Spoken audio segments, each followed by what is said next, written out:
আগামীকাল অর্থাৎ ৩১ তারিখ তেলেঙ্গানায় রাজ্যপাল হিসেবে শপথ নেবেন জিষ্ণু দেববর্মা। ইতিহাস বলে ত্রিপুরা থেকে এই প্রথম কেউ রাজ্যপাল হিসেবে শপথ গ্রহণ করতে চলেছেন। এই শপথ গ্রহণ অনুষ্ঠানের আগে মঙ্গলবার উদয়পুরের ত্রিপুরেশ্বরী মন্দিরে গিয়ে পুজো দিলেন জিষ্ণু দেববর্মা।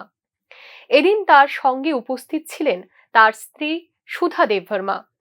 এদিন জিষ্ণু দেববর্মাকে ফুলের তোড়া ও উত্তরীয় দিয়ে বরণ করে নেন রাজ্যের অর্থ দপ্তরের মন্ত্রী প্রণজিৎ সিংহ রায়, মাতাবাড়ি কেন্দ্রের বিধায়ক অভিষেক দেবরায়, জিতেন্দ্র মজুমদার সহ অন্যান্যরা।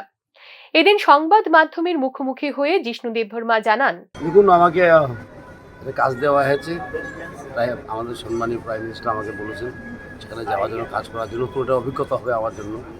আর ত্রিপুরার জন্য একটা উনি প্রথমবার এই ত্রিপুরার লোক একজন রাজ্যপাল হচ্ছেন বাইরে গিয়ে, সেটা গর্বের বিষয় আমার জন্য নয়, ত্রিপুরার জন্য।